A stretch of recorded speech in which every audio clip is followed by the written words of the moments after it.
All right, welcome to Math Today. Yesterday we did multiplicative comparisons. Today we're going to do like kind of like a general check or just like a practice to practice the skills we've been working on. So you're going to have a multiplication and division check sheet that you will do for independent work. Whole group, we're going to cover a wide variety of things, and in this video we're just going to go over a few quick things I want to talk about so it doesn't catch you by surprise. The first one is ratio tables. So a lot of times when Mr. B's been talking about ratio tables, he's always set them up like this. So this is like a vertical ratio table. What I wanted to show you is it's the exact same as a horizontal ratio table. So you can see where it's kind of made a T. That just switched so it's this way. So a lot of times when we're doing problems, Mr. B might have you fill in the ratio table. So he might have blanks every once in a while like this. So as you can see, I have a blank here and a blank here, and it matches up with the blanks here, and this one I kept going. So what I might ask you to do is fill in the ratio table. You might hear Mr. B say that a lot. And what I want you to do is fill in the blanks using the skills we already talked about. So here we know that one group is equal to 6. How many would two groups equal? So if I doubled it here, you can double it here.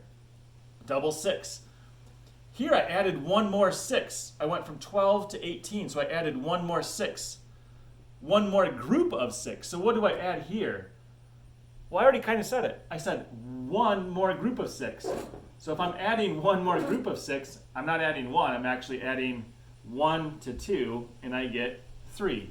It actually even shows you right here. 6 plus 12 is 18. 1 plus 2 is 3. And so I can put those over here like this. What is 5 groups of 6? 5 groups of 6 is 30. And I even can skip around on ratio tables like we have before. I went from 5 to 10. So I can go, I doubled that, so I can double the bottom down here. So the main point is ratio tables can be vertical or horizontal, and often I might ask you to fill in some missing blanks on a ratio table. The last thing I want to talk about is I might have you do multiplication problems and kind of hidden division problems, to be honest with you. But here's a regular multiplication problem, 7 times 9. You can use the strategy we learned the other day, 10 minus 1.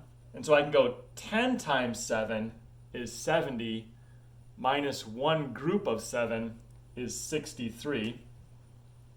And I just might ask you to fill it in that way.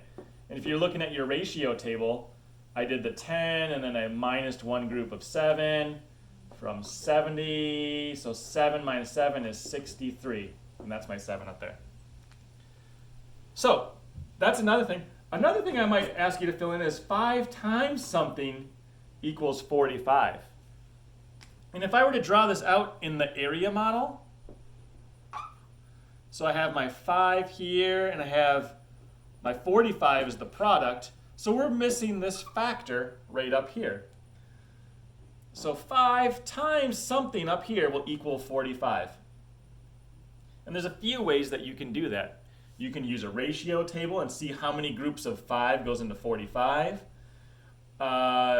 You can, it's a 5, so you can go 5, 10, 15, 20, 25, 30, 35, 40, 45.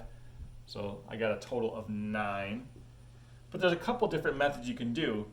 But basically, I'm just asking you to find the missing numbers. So you might see some of that stuff on your independent work today.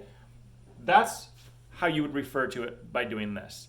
So we're going to go over a whole bunch of stuff in whole group, and then you're going to have an independent multiplication and division checkpoint.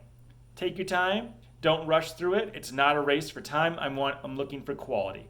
So I will see you in whole group. Bye.